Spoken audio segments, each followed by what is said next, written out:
നാരായണ. ഓം.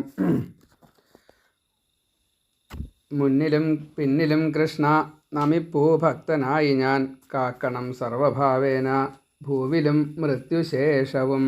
ശ്രീ ഗുരുവായൂരപ്പ ശരണം. നാരായണ.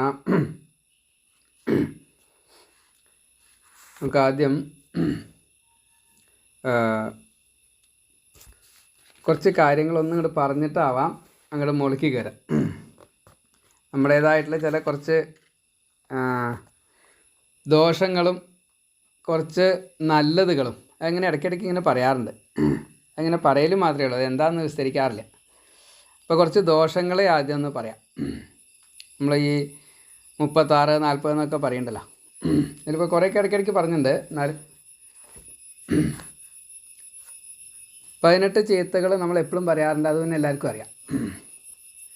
അത് ഷഡ് വൈരി, ഷഡ് ഊർമി, ഷഡ് അരി, കാമക്രോധ ലോഭ മോഹ മത് മാത്സര്യങ്ങൾ, അതേപോലെ പഞ്ചേന്ദ്രിയങ്ങളും മനസ്സും ചെന്നപ്പെടുന്നതായിട്ടുള്ള വിഷയങ്ങൾ ഷഡ് അരികളായിട്ട്, അതേപോലെ വിശപ്പ്, ദാഹം, ജരാമൃത്യു, ആദിവ്യാധി. ഇത് ഏറെക്കുറെ എല്ലാവർക്കും അറിയും എന്ന് വിചാരിക്കണം. അതേപോലെ ഈ 3 ആധികൾ, 3 ശോകങ്ങൾ ഇപ്പോൾ ധാരാളമായിട്ട് നമ്മൾ പറഞ്ഞു. അതിൽ ഏറ്റവും വലിയ ദുഃഖങ്ങൾ 3 എണ്ണമായിട്ടാണ് പറയാം. രോഗം, ദാരിദ്ര്യം, അനപത്യത. 3 ദുഃഖങ്ങളാണ് ഏറ്റവും പ്രധാനം. അതിൽ ദാരിദ്ര്യമാണ് ഏറ്റവും വലിയ ദുഃഖം. ദാരിദ്ര്യം എന്നുള്ളതിൻ്റെ അർത്ഥം നമ്മൾ ധനം എന്ന് കണക്കാക്കരുത്, വസ്തു എന്നാണ്. ലക്ഷ്മി ഇല്ലെങ്കിൽ, ദാരിദ്ര്യം എന്നത് ശ്വസിക്കാൻ വായു ഇല്ലെങ്കിൽ, കിട്ടുന്ന വായുവിനെ നമുക്ക് സ്വീകരിക്കാനുള്ള ശാരീരികമായിട്ടുള്ള ക്ഷമത ഇല്ലെങ്കിൽ, ശ്വാസം മുട്ടുണ്ടാവിയ രോഗമാണല്ലോ. അത് രോഗമായിട്ടല്ല, അവിടെ ഈ ദാരിദ്ര്യമായിട്ടാണ് കണക്കാക്കുക. രോഗം 2ാമത്തെ സ്റ്റെപ്പാണ്, 3ാമത്തെ സ്റ്റെപ്പാണ്. അപ്പോൾ ഇവിടെ ദാരിദ്ര്യം എന്നത് യാതൊന്നാണോ നമുക്ക് വേണ്ടത് അത് ലഭിക്കാതിരിക്കുക, വെള്ളം കിട്ടാതിരിക്കുക, ശ്വാസം വലിക്കാൻ പറ്റാതിരിക്കുക, ആഹാരം കിട്ടാതിരിക്കുക, ആഹാര നിഹാര നിദ്ര, ഈ 3 കാര്യങ്ങൾ കിട്ടിയിട്ടില്ല വെച്ചാൽ അയാൾ ദരിദ്രനാണ്. ഭാഗവത പ്രകാരം ദാരിദ്ര്യം എന്നുള്ളത് എതിർച്ഛാലാഭതുഷ്ടി, അത് ഇല്ലാത്തവരൊക്കെ ദരിദ്രരാണ് എന്നാണ്.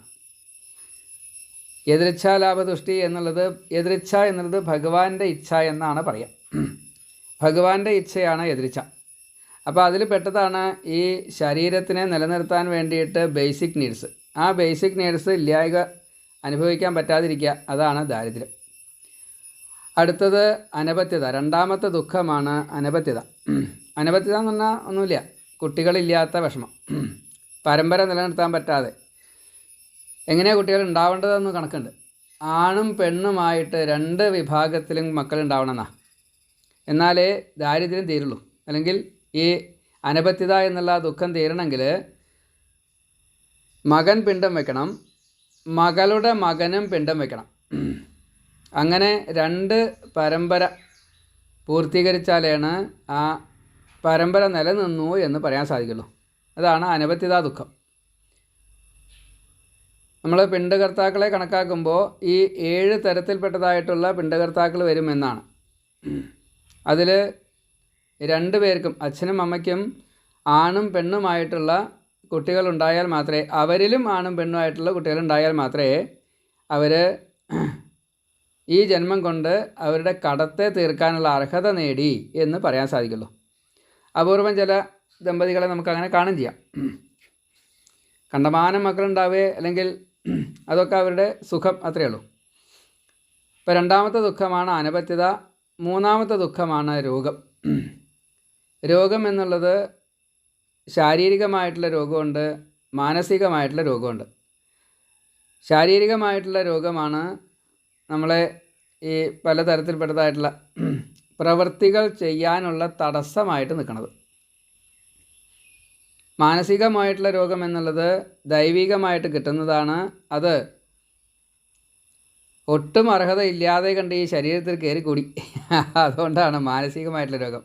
മനോരോഗങ്ങൾ, ഭ്രാന്ത്, മറ്റേ ബാധ, ഉപദ്രവങ്ങൾ, ഇതൊക്കെ 3 ആധിയിൽ ആധി ദൈവികം എന്ന ആ രോഗമാണ്. ശാരീരികമായിട്ടുള്ള രോഗങ്ങളെ നമുക്ക് ഭിഷഗ്വരന്മാരെ കൊണ്ടൊക്കെ ചിലപ്പോൾ ചികിത്സിച്ചാൽ ഭേദമാവും. മാറാവ്യാധികൾ പോലും ഒരു പക്ഷേ എന്തെങ്കിലുമൊക്കെ ചെയ്ത് കഴിഞ്ഞാൽ മാറാറുണ്ട്. ചിലത് മാറ്റാൻ പറ്റാത്തതുണ്ട്, അത് വേറെ വിഷയം. ഇപ്പം എന്തായാലും ഈ 3 ദുഃഖങ്ങൾ, അതേപോലെ അനപത്യത, നിസ്സഹായത, മരണം, ഇതും ഒരു ഘടകമാണ്. അതായത് മരണത്തെ ആർക്കും വെല്ലാൻ സാധിക്കില്ല. നിസ്സഹായത എന്നുള്ളത് പലപ്പോഴും പലരും അനുഭവിച്ചിട്ടുണ്ടാവും. ബസ്സിൽ ചില്ലറ കൊടുക്കാൻ 50 പൈസയില്ല വെച്ചാൽ കണ്ടക്ടർ ചീത്ത പറഞ്ഞാൽ നിസ്സഹായതയായിട്ടോ. അവിടുന്ന് അങ്ങോട്ട് തുടങ്ങിയിട്ട് നിസ്സഹായതയുടെ വലിയ വലിയ ഭാവങ്ങളുണ്ട്. കാട്ടുതീയിൽ പെട്ടാലും വെള്ളപ്പൊക്കത്തിൽ പെട്ടാലും പരീക്ഷയിൽ ജയിക്കാൻ പറ്റാതെ കണ്ടും പലതരത്തിൽപ്പെട്ട നിസ്സഹായത ധാരാളം, കുറച്ചല്ല. അതൊക്കെ ഈ ആധി ദൈവികത്തിൽ പെട്ടതാണ്. അതേപോലെ ചീത്തകൾ നമ്മൾ ധാരാളം ഉണ്ടെന്ന് പറഞ്ഞു. അഷ്ടപാപം അല്ലെങ്കിൽ അങ്ങനെ ഒരു അത് പറയുന്നുണ്ട്. അത് പ്രത്യേകിച്ച് കലികാലത്തിലാണ് കൂടുതൽ പറഞ്ഞിരിക്കുന്നത്. എല്ലാവർക്കും അറിയാവുന്ന കാര്യമാണ്. ദ്യോതം, പാനം, സ്ത്രീയ, സൂന, അത് എല്ലാ ദിക്കിലും പറയുന്നുണ്ട്. അതേപോലെ തന്നെ പ്ലസ് കൃത്യവിലോപം, വഞ്ചന, ദേവവിരോധം, ഈ 3ഉം 8 പാപങ്ങളിൽപ്പെട്ടതാ. അഷ്ടപാപം: ദ്യൂതം, പാനം, സ്ത്രീയ, സൂന, കള്ളു കുടിക്കാൻ പാടില്ല, അന്യ സ്ത്രീകളെ പ്രാപിക്കാൻ പാടില്ല, ഒരാളെയും വധിക്കുക തുടങ്ങിയ കാര്യങ്ങൾ നോട്ടം കൊണ്ടോ മറ്റു കാര്യങ്ങളെ കൊണ്ടോ ഒന്നും ചെയ്യാൻ പാടില്ല. അന്യൻ്റേതായിട്ടുള്ള യാതൊന്നും ആഗ്രഹിക്കാൻ പാടില്ല. അതേപോലെ അന്യരെ ചതിക്കുക വെച്ചാൽ സാധാരണ നമ്മൾ ചതി, വഞ്ചന എന്നുള്ളത് പറയാറുണ്ടെങ്കിലും ഏറ്റവും വലിയ വഞ്ചന ഞാൻ എന്നെ തന്നെ വഞ്ചിക്കുന്നു എന്നത് നമ്മൾ അറിയാതെ കണ്ടാണ് വഞ്ചിക്കുന്നത്. അതിൽ പരിഹാരമില്ലാത്തതായിട്ടുള്ള വഞ്ചനയാണ് സുഹൃത്ത് വഞ്ചന. ബ്രഹ്മഹത്യാ പാപത്തിനേക്കാൾ കൂടുതൽ വിശ്വസിച്ചവരെ വഞ്ചിക്കുമ്പോണ്ടാവുന്ന ആ മഹാപാപം, അത് തീർത്താൽ തീരില്ല. അടുത്തതാണ് കൃത്യവിലോപം. ദൈനംദിനം നാം ചെയ്യേണ്ടതായിട്ടുള്ള എല്ലാ പ്രവൃത്തികളും, ആചാര അനുഷ്ഠാനങ്ങൾ നേരത്തെ നീക്കിയാൽ തൊട്ട് ഈ രാത്രിയുടെ ആദ്യത്തെ യാമം കൂടി ചെയ്യേണ്ടതായുള്ള പ്രവൃത്തികൾ കടമയോട് കൂടിയിട്ട് കർത്തവ്യമായി കണക്കാക്കിക്കൊണ്ട് ധാർമ്മികമായിട്ട് ചെയ്യേണ്ട കർമ്മങ്ങളെ മുഴുവൻ ചെയ്യുക. അത് ചെയ്തിട്ടില്ലെങ്കിൽ കൃത്യവിലോപ. പലപ്പോഴും നമ്മൾ കടമകൾ ചെയ്യാതെ ധാരാളമുണ്ട്. നല്ലോണം അവനവൻ തന്നെ ചിന്തിക്കുക, മനസ്സിലാക്കുക. എല്ലാ ദിവസവും വൈകുന്നേരം രാത്രി കിടക്കണ ആ സമയത്ത് ഇന്ന് ഞാൻ എന്തൊക്കെ ചെയ്തു, അതിൽ തെറ്റെന്ത്, ശരിയെന്ത്, അതങ്ങനെ ചിന്തിച്ച് വരുമ്പോൾ നമുക്ക് എല്ലാ ദിവസവും ഈ പ്രക്രിയ ഉണ്ടെങ്കിൽ അവനവൻ ചെയ്യുന്നതിൽ ശരി തെറ്റുകൾ, അതേപോലെ കടം വീട്ടാൻ ഞാൻ എന്ത് ചെയ്തു, ഭാവിയിലേക്ക് വേണ്ടിയിട്ട് മറ്റുള്ളവർക്ക് വേണ്ടിയിട്ട് ഞാൻ എന്ത് സ്റ്റോർ ചെയ്തു ഇവിടെ, അതൊക്കെ അതിൽ പെട്ടതാണ്. ഇങ്ങനെ അവനവൻ തന്നെ ഉദ്ധരിച്ചാലാണ് ഈ ജന്മം സഫലമാവുള്ളൂ എന്ന് സാരം. അതിൽ വരുന്നതായിട്ടുള്ള ഒരു പ്രധാന ഘടകമാണ് ദേവവിരോധം. 8 തരത്തിൽപ്പെട്ടതായിട്ടുള്ള ദേവവിരോധം. പിതൃക്കൾ ദേവന്മാരാണ്. അതിൽ ശ്രാദ്ധാധികാരങ്ങളോ പൂജാധികാരങ്ങളോ അല്ലെങ്കിൽ ദേവന് വേണ്ടിയിട്ട് ചെയ്യുന്നതൊക്കെ അതിൽ പെടും. അത് ചെയ്തിട്ടില്ല വെച്ചാൽ ഈ ദേവവിരോധം. ഈ 8 കാര്യങ്ങൾ അഷ്ടപാപം എന്ന് പറയും. ഇനി ആലസ്യം, ഈ എന്താണ് പറയുക, ചെയ്യണമെന്നുണ്ട് പക്ഷേ ചെയ്യില്ല. അതേപോലെ അസ്വാസ്ഥ്യം, സ്വസ്ഥതയില്ലായ്മ. സ്വസ്ഥത, സന്തോഷം, സ്വാതന്ത്ര്യത്തിന് നമ്മൾ വരുമ്പോൾ കൊണ്ടുവന്നതാണ്. ഈ സ്വസ്ഥതയ്ക്കോ സന്തോഷത്തിനോ സ്വാതന്ത്ര്യത്തിനോ ഒരു ലേശം ചെറിയൊരു ച്യുതി വന്നു കഴിഞ്ഞാൽ നമ്മൾ ആകെ വേവലാതിപ്പെടും. പിന്നെ അവിടുന്ന് അങ്ങോട്ട് മുകളിലേക്ക് കയറാൻ പറ്റില്ല. അതേപോലെ അസന്തുഷ്ടി, അസ്വതന്ത്രത, അശുഭചിന്ത, അവിശ്വാസം, അനിദ്ര, വെറുപ്പ്, വിദ്വേഷം, അസൂയ, ഹിംസ, നിശ്ചയദാർഢ്യമില്ലായ്മ, മറവി, തളർച്ച, മടി, ഈർഷ്യ, പക, മാനാപമാനം, അത് തെറ്റിദ്ധരിക്കപ്പെടുന്നതായിട്ടുള്ള മാനാപമാനങ്ങൾ. ഇങ്ങനെ അനവധി കാര്യങ്ങൾ, ചെയ്യാൻ പാടില്ലാത്തത്, ശിക്ഷാർഹമായിട്ടുള്ള കുകർമ്മങ്ങൾ ആയിട്ട് നമുക്ക് പറഞ്ഞിരിക്കണം. നിഷിദ്ധ കർമ്മങ്ങളായിട്ട്.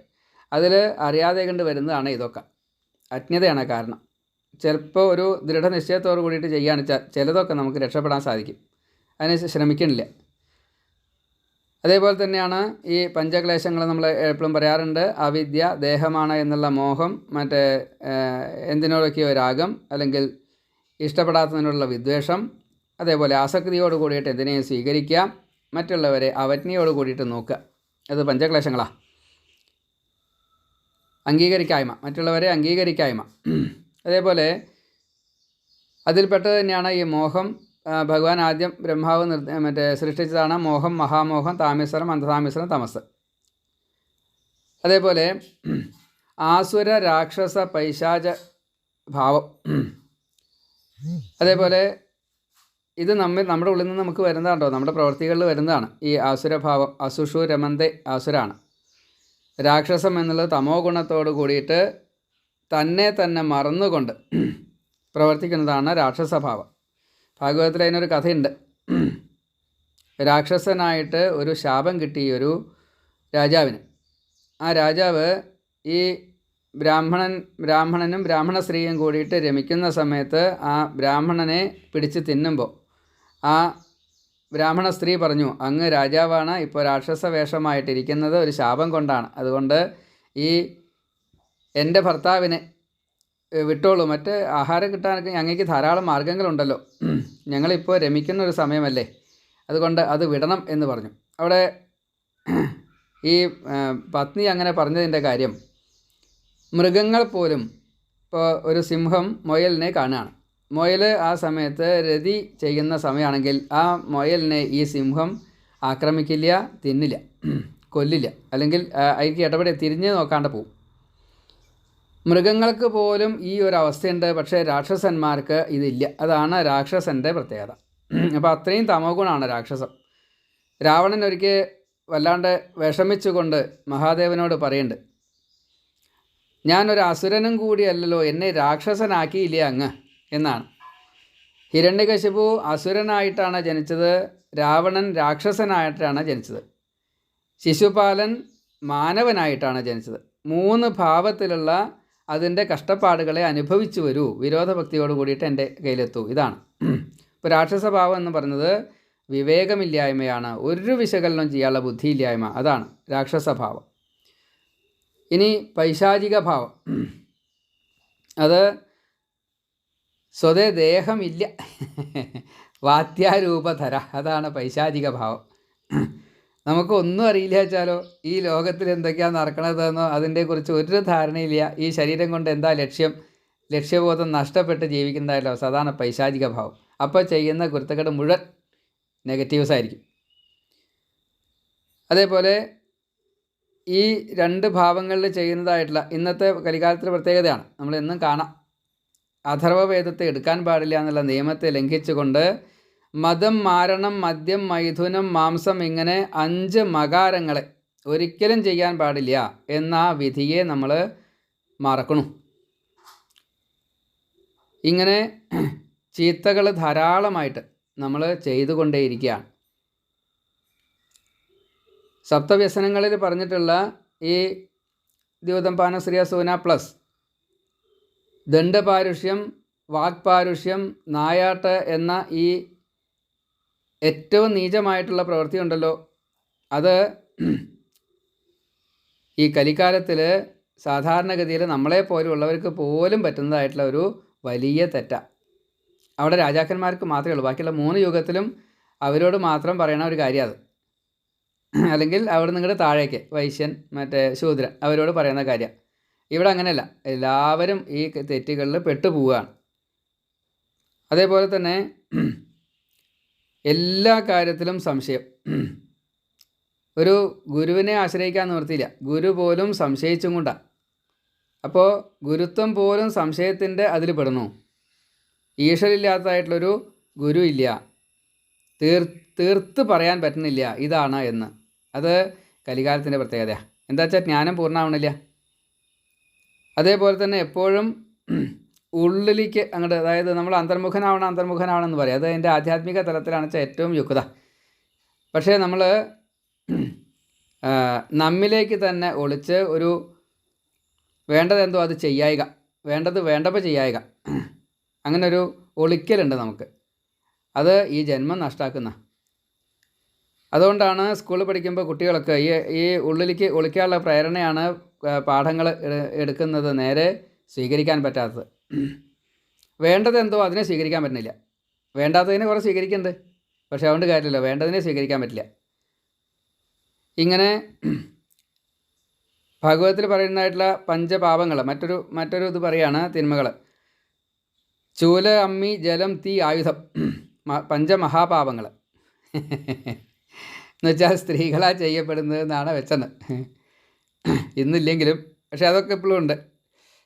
നമ്മൾ ദൈനംദിന ജീവിതവുമായിട്ട് ബന്ധപ്പെട്ടിട്ട് ഈ 5 പാപങ്ങൾ നമ്മൾ ചെയ്തുകൊണ്ടിരിക്കുന്ന അതിൻ്റെ പരിഹാരമായിട്ടാണ് ഗൃഹസ്ഥർക്ക് ഈ പഞ്ചയജ്ഞങ്ങളെ ചെയ്യാൻ വേണ്ടിയിട്ട് ഭഗവാൻ നിശ്ചയിച്ചത്.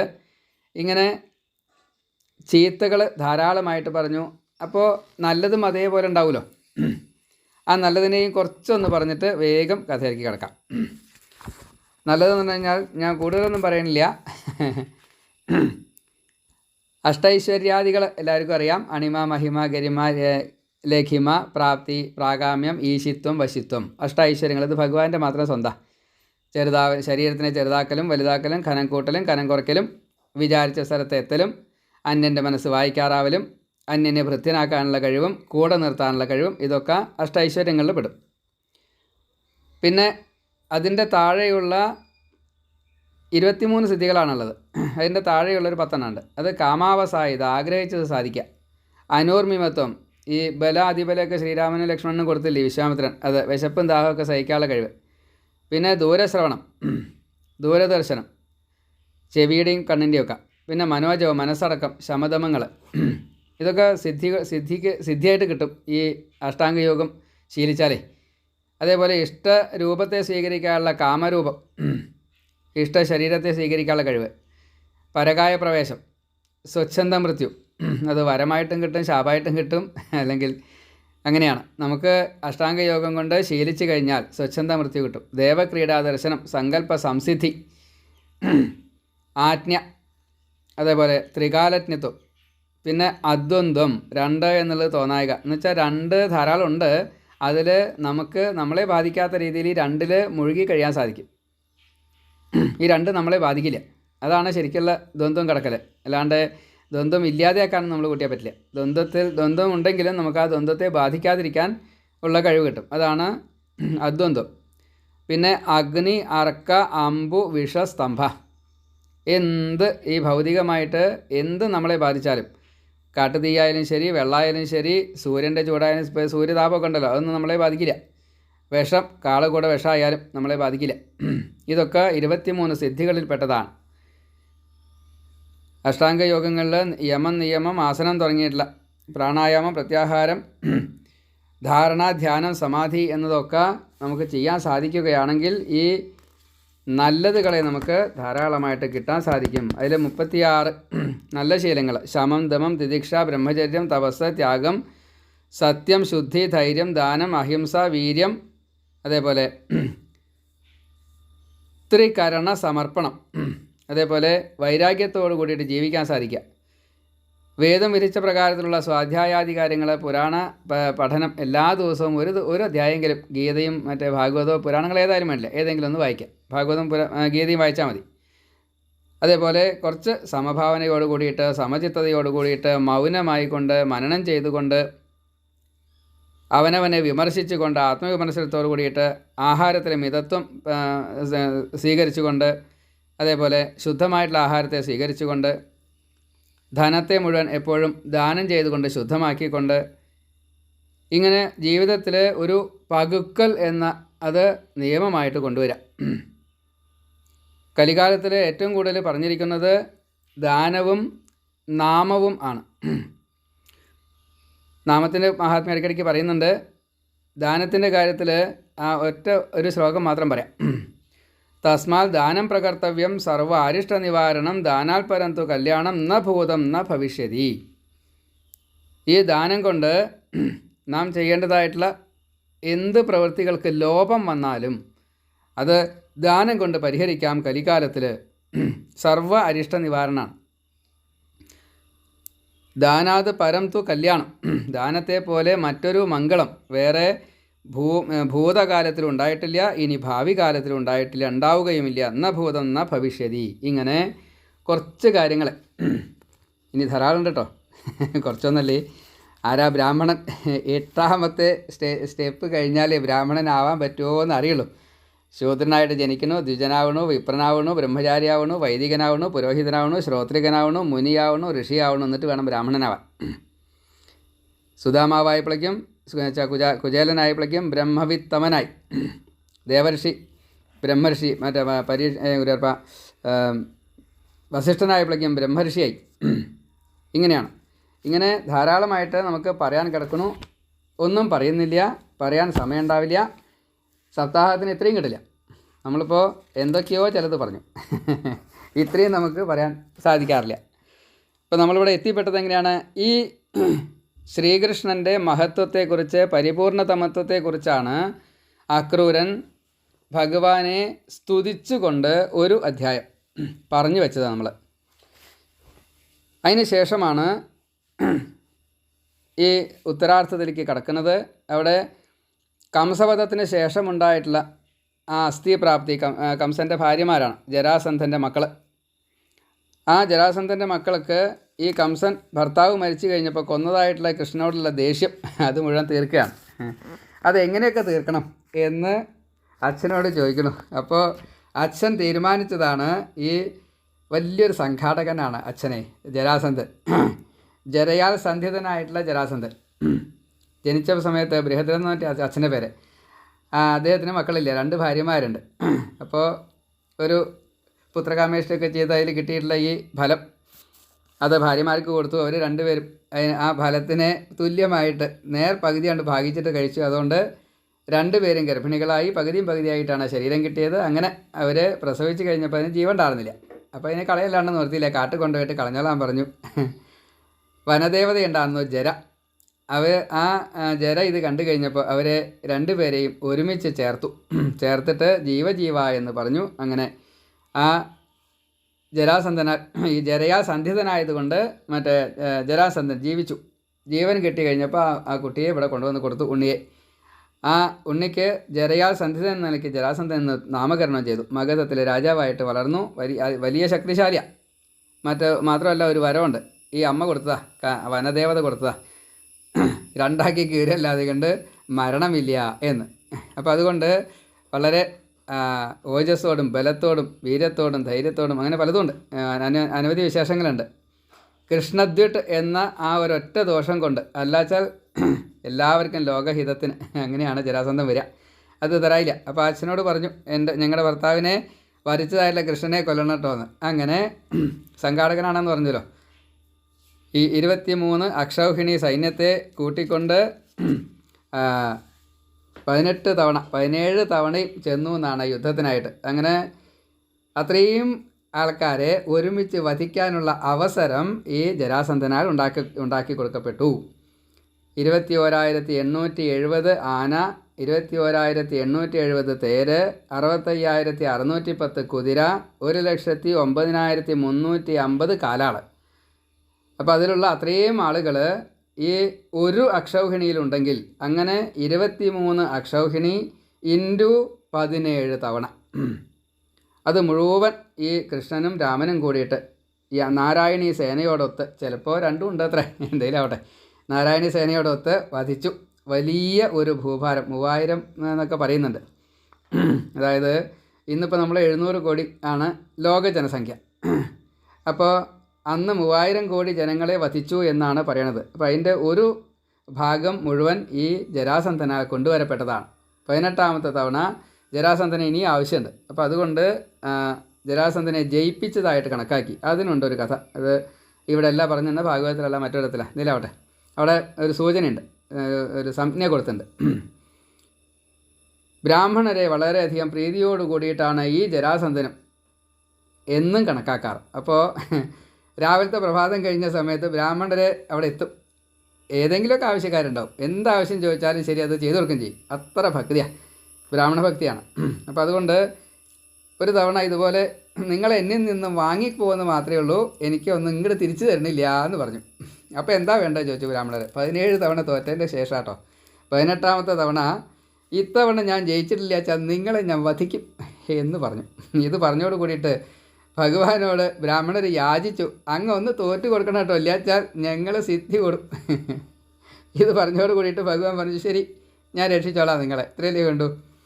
അങ്ങനെ 18ാമത്തെ തവണ ഈ ഭഗവാൻ സ്വയമേവ തന്നെ തോൽക്കാൻ നിശ്ചയിച്ചു. രാമനോട് പറഞ്ഞു, ഒന്ന് തോറ്റു കൊടുക്കായേട്ടാ എന്ന് പറഞ്ഞു. ഓ ശരി ആയിക്കോട്ടെ, വിരോധമില്ല. അതേ സമയത്ത് തന്നെയാണ് ഈ നാരദനാൽ പ്രേരിതനായിക്കൊണ്ട് യവനൻ 3 കോടി സൈന്യങ്ങളുമായിട്ട് വരണത്. 2 പേര് അപ്പുറത്തുനിന്ന് ഇപ്പുറത്തുനിന്ന് വരിക. അപ്പോൾ ഭഗവാൻ നിശ്ചയിച്ചു, ഈ ഒരു 2 പേരും കൂടി ഇങ്ങോട്ട് വന്നു കഴിഞ്ഞാൽ, ഇവിടെ 23 അക്ഷരമണി ഉണ്ട്, മറ്റത് 3 കോടിയുണ്ട്. അപ്പോൾ അതുകൊണ്ട് ഈ മധുരാമണ്ഡലത്തിലുള്ള എല്ലാവർക്കും ഈ ദോഷം സംഭവിക്കും. മരണം ഒരു പക്ഷേ തടുക്കാൻ പറ്റാനായിട്ടല്ല കേട്ടോ. എന്നാലും ശരി, അത് വേണ്ട എന്ന് നിശ്ചയിച്ചു. ഭഗവാൻ നേരെ വിശ്വകർമാവിനെ വിളിച്ചു, ഏട്ടനുമായിട്ട് ആലോചിച്ചിട്ട്.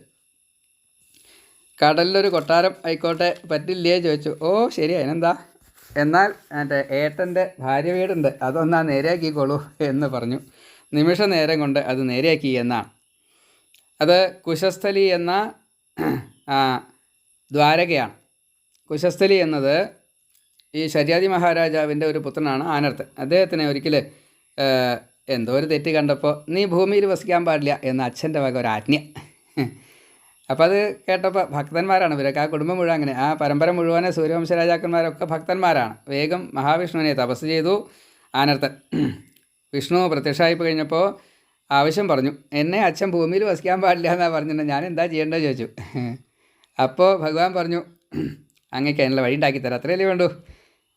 ആ ഭഗവാന്റെ വൈകുണ്ഠത്തിൽ നിന്ന് ഈ രേവത പർവ്വതം ഉണ്ട് അവിടെ, ആ പർവ്വതത്തിൽ നിന്ന് ഒരു നുള്ള് മണ്ണോ എന്താ വെച്ചാൽ വേണ്ടില്ല, അത് ഈ കടലിലിട്ടു എന്നാ. ദ്വാരകയുടെ സമീപത്തുള്ളതായിട്ടുള്ള, ദ്വാരക മറ്റേ കരയിലുണ്ട്, ദ്വാരകയുടെ സമീപത്തുള്ള ഈ കടലിലിട്ടു. ആ കടലിലിട്ടപ്പോൾ അത് 100 യോജന വിസ്താരമുള്ളതായിട്ടുള്ള, ഇതിലിപ്പോൾ 12 യോജന എന്നാണ് പറഞ്ഞത്. അത് 12 യോജന കൃഷ്ണൻ്റെ ആ കൊട്ടാരത്തിൻ്റെ കുറച്ച് സ്ഥലങ്ങൾ മാത്രമാണ്. 100 യോജന വിസ്താരത്തിലുള്ള ഒരു ഭൂപ്രദേശമായിട്ട് അത് കടലിൽ പൊന്തി കിടന്നു എന്നാണ്. അത് പൊന്തി കിടക്കുകയാണെന്നുള്ള ആർക്കും മനസ്സിലാവില്ല, ആ മട്ടാണ്. ഭഗവാൻ അതിനൊരു കുറച്ചൊരു കൃത്രിമത്വമൊക്കെ ഉണ്ടാക്കിയിട്ടുണ്ട്. ഏതായാലും ആ ആനർത്തിന് കൊടുത്തതായിട്ടുള്ള ഈ കുശസ്ഥലി എന്ന സ്ഥലത്ത് ധാരാളമായിട്ട് കുശപ്പുല്ല് തൊട്ടുള്ള യാഗത്തിന് വേണ്ട എല്ലാ സാധനങ്ങളും അവിടെ ധാരാളമായിട്ട് കൊണ്ടുവന്നു എന്നാണ്. അങ്ങനെ അവിടെ താമസിക്കുന്നവർക്ക് ജനിക്കുന്നവർക്കൊക്കെ എന്നും വൈകുണ്ഠപ്രാപ്തി ഉറപ്പാണ്. ആ സ്ഥലം തന്നെ ആയിക്കോട്ടെ എന്ന് ഭഗവാൻ നിശ്ചയിക്കുകയാണ്. ഈ ആനർത്തൻ തൻ്റെ മറ്റേ രേവതന് കൊടുത്തതാണ് ഈ ഭൂമി, രേവതന് കിട്ടിയതാണ്. ആ രേവതൻ്റെ മകളാണ് രേവതി. ആ രേവതിയാണ് ബ്രഹ്മാവിൻ്റെ നിർദ്ദേശപ്രകാരം രാമന് വേലി വെച്ച് കൊടുത്തത്. ആ രാമൻ്റെ സ്ത്രീധനമായിട്ടാണ് അപ്പോൾ ഈ കുശസ്ഥലി പെടുക. അപ്പോൾ അതുകൊണ്ടാവുന്ന നേരെയാക്കിക്കോളൂ എന്ന് പറഞ്ഞു വിശ്വകർമാവ് അവിടെ വാസയോഗ്യമാക്കി തീർത്തു. അങ്ങനെ 9 ലക്ഷം കൊട്ടാരത്തോട് കൂടിയിട്ട് അതിവിസ്തൃതമായിട്ടുള്ള മറ്റൊരു ഗോലോകം അല്ലെങ്കിൽ മറ്റൊരു വൈകുണ്ഠം അങ്ങനെയാക്കി തീർത്തു. അവിടെ വിശപ്പില്ല, ദാഹമില്ല, പ്രായം കൂടില്ല, അങ്ങനെ പല അനവധി ഗുണങ്ങളുണ്ട്, ഒക്കെ മുഴുവൻ വിസ്തരിക്കാനില്ല. അവിടെ ഇവരെയൊക്കെ ഈ മധുരയിൽ ഉറങ്ങിയവർ പിറ്റേ ദിവസം ഉണർന്ന് കഴിഞ്ഞപ്പോൾ ഈ ദ്വാരകയിലാണ്, കടലിൻ്റെ നടുക്കിലാണ്. കടലൊന്നും കാണില്ല കേട്ടോ, കൊട്ടാരം ഇവിടുത്തെ കൊട്ടാരം പോലെയല്ല, ഒക്കെ പുതിയത്. കേമായിട്ടോ എന്ന് എല്ലാവർക്കും കാണിച്ചു. ഇവിടെ ഭഗവാൻ എന്ത് ചെയ്തു, ഈ പ്രവർഷണം എന്ന് മഴ പെയ്യുന്നതായിട്ടുള്ള ആ സ്ഥലത്തേക്ക് മറ്റേ മലയുടെ മുകളിലേക്ക് ഒന്നാണ് കയറിപ്പോയി, ഏട്ടനും അനിയനും കൂടിയിട്ട്. അപ്പോൾ ജരാസന്ധന് ആളെ കിട്ടിയില്ല, കണ്ടുപിടിക്കാൻ പറ്റില്ല. അപ്പോൾ 4 പുറം മറ്റേ വിറകും തൊക്കെ ഇട്ട് തീയിട്ടു. അങ്ങനെ ആ കുന്ന് കത്തിച്ചു. രാമനും കൃഷ്ണൻ മരിച്ചുപോയി എന്നും ഉറപ്പിച്ചു. അതിന് ശേഷം രാമനും കൃഷ്ണൻ യോഗശക്തി കൊണ്ടത് ദ്വാരകയിലേക്ക് എത്തുകയും ചെയ്തു. അപ്പോഴാണ് യവനനെ നീ നശിപ്പിക്കണം. അപ്പോൾ ഭഗവാൻ ഇങ്ങോട്ട് പോന്നു, കൃഷ്ണൻ ഇങ്ങോട്ട് പോന്നു. എന്നിട്ട് യവനൻ്റെ മുമ്പിലാണ് ചെന്ന് നിന്നു. അപ്പോൾ നാരദൻ പറഞ്ഞില്ല അതേ രൂപം, മഞ്ഞപ്പെട്ടും കാര്യങ്ങളൊക്കെ കാണാണ്ട്. വേഗം നാരദൻ്റെ ഈ വാക്കിനെ സത്യാക്കും വേണം. കാരണം ആരെയാ ജയിക്കാൻ നല്ലത്, ആരെ ജയിച്ചാലും അതൊക്കെ സ്വന്താക്കാൻ പറ്റുക എന്നൊക്കെയാണ് അത്ര ചോദിച്ചതേ. അപ്പോൾ ചില രൂപങ്ങളെയൊക്കെ പറഞ്ഞു കൊടുത്തപ്പോൾ ഏകദേശം അത് കൃഷ്ണൻ തന്നെയാണ് എന്ന് മനസ്സിലാക്കിയിട്ടുണ്ട്. ആ രൂപം കണ്ടു കഴിഞ്ഞാൽ ഇത് അവൻ തന്നെയാകും, ദ്വാരകാവാസി വാസുദേവൻ കൃഷ്ണൻ. എന്തായാലും പിന്നാലെ ചെന്നു. അപ്പോൾ ഭഗവാൻ എന്നെ പേടിച്ചിട്ട് പിന്നാലെ അങ്ങനെ ഓടി ഒരു ഗുഹയുടെ അടുത്ത് ചെന്നു. ഒപ്പം എത്തിയില്ലേ എന്ന് നോക്കി ഭഗവാൻ. ഒപ്പം എത്തിയെന്ന് മനസ്സിലായി. കാണുന്നുണ്ട് എന്ന് ഉറപ്പിച്ചുകൊണ്ട് ഗുഹയിലേക്ക് ഭഗവാൻ അങ്ങോട്ട് മറിഞ്ഞു. തൻ്റെ രൂപത്തെ ചെറുതാക്കി ഭഗവാൻ ഉള്ളിലേക്ക്, മൊത്തം ഇരുട്ടാ, നല്ല കൂരി ഇരുട്ടാ ഗുഹയിൽ. യവനന് പിന്നാലെ ചെന്ന് നോക്കിയപ്പോൾ ഒന്നും കാണാനില്ല. കുറച്ച് നേരം ഒന്ന് അന്താളിച്ച് നിന്നു, എവിടേക്കാണ് പോയാണോ പോകുന്നതൊക്കെ നോക്കുമ്പോൾ കുറച്ച് കഴിഞ്ഞാൽ അങ്ങനെയുള്ളൂ, നമ്മുടെ കണ്ണ് ആ രീതിയിലേക്ക് എത്തും. അപ്പോഴാണ് ഒരാളിങ്ങനെ കിടന്ന് ഉറങ്ങുന്നുണ്ട്, മഞ്ഞപ്പട്ട് പോച്ച് കിടക്കുന്നുണ്ട്. അപ്പോൾ എന്നെ പേടിച്ചിട്ട് നീ സൂത്രം പ്രയോഗിച്ചാലേ ഇരുട്ടത്ത് എനിക്ക് കണ്ണ് കാണില്ല വിചാരിച്ചോ, എന്നേക്കാ കണ്ണുണ്ട് എനിക്ക് എന്നെല്ലാം കൃഷ്ണനോട് കുറേ കയർത്ത് സംസാരിച്ചു കൊണ്ട് കൊടുത്തു ഒരു ചവിട്ട്. ആ ഉറങ്ങിക്കിടക്കുന്ന ആൾ ഉണർന്നു. ഈ ചവിട്ട് കൊണ്ടപ്പോഴേ ഉണർന്ന് എന്താണാവോ വിചാരിച്ച് പരിഭ്രമിച്ച് എഴുന്നേറ്റ് നോക്കി, കണ്ണ് തുറന്ന് നോക്കിയപ്പോൾ യവനാണ് മുമ്പിൽ. നോട്ടം കൊണ്ട് തന്നെ ഈ യവനൻ്റെ സ്വന്തം പാപം അത് കണ്ട് അത് അഗ്നിക്കിരയായി ഭസ്മമായി തീർന്നു. കുറച്ച് കഴിഞ്ഞപ്പോൾ കണ്ണൊന്ന് നല്ലോണം തിരുമ്പി വീണ്ടും നോക്കിയപ്പോഴാണ് കൃഷ്ണൻ അടുത്തേക്ക് വരണത്. കൃഷ്ണനെ കണ്ടു. അങ്ങ് ആരാണോ ചോദിച്ചത്? സൂര്യ തേജസ്സാണ്. നന്നായിട്ട് തന്നെ കൃഷ്ണൻ ഒരു ഈശ്വരഭാവത്തിൽ തന്നെ എന്തൊക്കെയോ ചില പ്രത്യേകതകളൊക്കെ ഉള്ളിൽ കയറി അതൊക്കെ ചോദിക്കുകയും പറയുകയൊക്കെ ചെയ്തു. അപ്പോൾ ഞാൻ കൃഷ്ണനാണ്, ഇപ്പോൾ വാസുദേവൻ എന്നാണ് പേര്. എന്തായാലും അങ്ങ് ഇവിടെ വന്നത്, ഞാൻ അങ്ങയ്ക്ക് ദർശനം തന്നത്, അങ്ങ് ഇത്രയും കാലം കിടന്ന് ഉറങ്ങുകയായിരുന്നു, അത് പോരാ, അങ്ങയ്ക്ക് മുക്തി തരാറായിരിക്കണം, അതുകൊണ്ടാണ് ഞാൻ വന്നതെന്നെല്ലാം പറഞ്ഞു. അപ്പോൾ ഗർഗമഹർഷി ചില സൂചനയൊക്കെ കൊടുത്തിട്ടുണ്ടായിരുന്നു ഈ മാന്ധാതാവിൻ്റെ പുത്രനായിട്ടുള്ള ഈ മുചുകുന്ദന്. ഞാൻ വിവരമൊക്കെ അങ്ങോട്ടും ഇങ്ങോട്ടും പറഞ്ഞു. ഞാനൊരു കാലം യുദ്ധം ചെയ്തപ്പോൾ കുറച്ച് വല്ലാണ്ട് ക്ഷീണിച്ചു പോയി. അപ്പോൾ എന്താ വരം വേണ്ടതെന്ന് ദേവന്മാർ ചോദിച്ചു. അപ്പോൾ എനിക്ക് ക്ഷീണം കാരണം കുറച്ച് ഉറങ്ങാനാണ് വേണ്ടതെന്ന് കണക്കാക്കി അങ്ങനെയാണ് ഞാൻ ഇവിടെ വന്ന് കിടന്നത്. ഉറക്കത്തിനെ ആരാണോ തടസ്സപ്പെടുത്തുന്നത് അവർ ഈ നേത്രത്തിൻ്റെ അകത്ത് പെട്ട് കഴിഞ്ഞാൽ മരിച്ചു പോവും, അല്ലെങ്കിൽ ഭസ്മമായി തീരും എന്നെല്ലാം വരം വാങ്ങി അങ്ങനെയാണ് ഞാൻ ഇവിടെ കിടക്കുന്നത് എന്ന് പറഞ്ഞു. അപ്പോൾ അതൊക്കെ സാരമില്ല, ഏതായാലും അങ്ങ് മുക്തനാവാനുള്ള അർഹത അങ്ങേക്ക് നേടിയിരിക്കുന്നു. പക്ഷേ കുറച്ചുകൂടി പ്രാരബ്ധമുണ്ട്, അനവധി വധം ചെയ്തില്ലേ, ഇത് ഉറക്കം കൊണ്ട് അങ്ങോട്ട് തീരില്ല, അതുകൊണ്ട് ഒരു ജന്മം കൂടി വേണം കേട്ടോ എന്ന് പറഞ്ഞു. അങ്ങനെ അടുത്ത ജന്മത്തിൽ ബ്രാഹ്മണനായിട്ട് ജനിച്ചു എന്നും ഈ ശ്രീധരീയം എന്ന ഭാഗവതത്തിൻ്റെ അതിബൃഹത്തായിട്ടുള്ള വ്യാഖ്യാനത്തെ രചിച്ചുകൊണ്ട് മുക്തി നേടാനും ഭഗവാൻ അനുഗ്രഹിച്ചു എന്നാണ്. അതേ പ്രകാരത്തിലെല്ലാം സംഭവിച്ചിരിക്കുന്നു.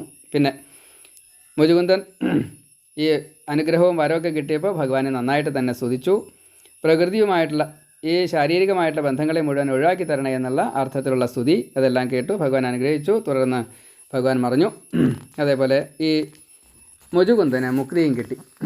ഇങ്ങനെ മുചുകുന്ദൻ തൻ്റെ ആ വാസസ്ഥലം, അതേപോലെ പുറത്തേക്ക് ഇറങ്ങിക്കഴിഞ്ഞപ്പോഴത്തെ രൂപത്തിൻ്റെ വ്യത്യാസം, യുഗത്തിൻ്റെ വ്യത്യാസം, ധർമ്മത്തിൻ്റെ വ്യത്യാസം, കാണുന്നതിൻ്റെ ചെറുപ്പം, തൻ്റെ വലിപ്പം, ഇങ്ങനെയൊക്കെ പലതും കണക്കാക്കി ഏതായാലും വേഗം ഈ ശരീരത്തെ ഒഴിവാക്കുകയാണ് നല്ലതെന്ന് കണക്കാക്കിക്കൊണ്ട് ബദരിയാശ്രമത്തിൽ വെച്ചിട്ടാണ് പിന്നെ അവിടെ നിന്നും ആ ശരീരത്തെ ഉപേക്ഷിച്ച് മറ്റൊരു ജന്മത്തെ സ്വീകരിച്ചുകൊണ്ട് ഭാഗവതം എഴുതിയെന്നാൽ ഒടുക്കം അവിടെ പറഞ്ഞിരിക്കണം. ഇനി നേരിട്ട് ശ്രീ ബലരാമൻ രേവതിയെ വിവാഹം കഴിച്ചു എന്നും അതിനുശേഷം കൃഷ്ണനും ഇതേപോലെ രാക്ഷസവിധി പ്രകാരം രുക്മിണിയെ വൈദർഭിയെ വിവാഹം കഴിച്ചു എന്നും പറഞ്ഞ സമയത്ത് ആ രുക്മിണി വിവാഹം ഒന്ന് വിസ്തരിച്ച് പറയണേ എന്ന് പ്രകാരം പറഞ്ഞു. പരീക്ഷിത് രാജാവിന് അത് കേൾക്കാൻ ഇത് വേഗം കഴിച്ചേ. ഭഗവാന്റെ അവതാരം തൊട്ടുള്ള കാര്യങ്ങൾ പറയാൻ തന്നെ വേഗം 4 ശ്ലോകങ്ങളെ കൊണ്ട് കഴിച്ചപ്പോൾ അതേപോലെ ആവുമോ ഇവിടെയും എന്ന് സംശയിച്ചു. അപ്പോൾ അതുപോരാ, എനിക്ക് ആ കഥ വിസ്തരിച്ച് കേൾക്കണം കേട്ടോ എന്ന് പറഞ്ഞു. ശരി, അങ്ങനെ ആവാം. എന്തായാലും അത് കേൾക്കാൻ വേണ്ടിയിട്ടാണ് ഇത്രയും ഭഗവാനും രുക്മിണിയും തമ്മിലുള്ള വിവാഹത്തെ നന്നായിട്ട് പറയാൻ വേണ്ടി തന്നെയാണ് ഞാനിപ്പോൾ ഇതാ ഇരിക്കുന്നത് എന്ന അർത്ഥത്തിൽ തന്നെ നല്ലോണം ആ കാര്യത്തെ ഒന്ന് ചിന്തിച്ചു. ശ്രീ ശിവബ്രഹ്മർഷി പറയാൻ തുടങ്ങുകയാണ്. വൈദർഭിയായിട്ട് ഭീഷ്മകൻ്റെ പുത്രിയായിട്ട് ഈ ലക്ഷ്മി തന്നെ രുക്മിണിയായിട്ട് ജനിച്ചതും ഒപ്പം സഹോദരന്മാരായിട്ട് സ്വർണത്തിൽ ഭ്രമമുള്ളതായിട്ടുള്ള 5 പേര് ഉണ്ടായി എന്നാണ്. രുക്മി, രുക്മരഥൻ, രുക്മബാഹു, രുക്മകേശൻ, രുക്മമാലി. ഒരാൾക്ക് രഥം സ്വർണ്ണമാണ്, ഒരാൾക്ക് കൈ സ്വർണ്ണമാണ്, ഒരാൾക്ക് തലമുടി സ്വർണ്ണമാണ്, ഒരാൾക്ക് മേല് മുഴുവൻ സ്വർണ്ണ. മറ്റത് കൃഷ്ണദ്വിട്ടായിട്ടുള്ള രുക്മി, ഭ്രമം അത്രയേ ഉള്ളൂ. രുക്മിണി അങ്ങനെയല്ല, അത് ഏറ്റവും സാത്വികമായിട്ടുള്ള തങ്കമണിയായിട്ട് തന്നെ അവതരിച്ചു എന്നാണ്. ഇങ്ങനെ ഈ വിവാഹത്തെക്കുറിച്ച് അതായത് മറ്റേ കന്യകയ്ക്ക് 10 വയസ്സായി കഴിഞ്ഞാൽ വിവാഹം വേണമല്ലോ. അപ്പോൾ അതിൻ്റെ ആ ഒരു സന്ദർഭം എത്തിക്കഴിഞ്ഞു.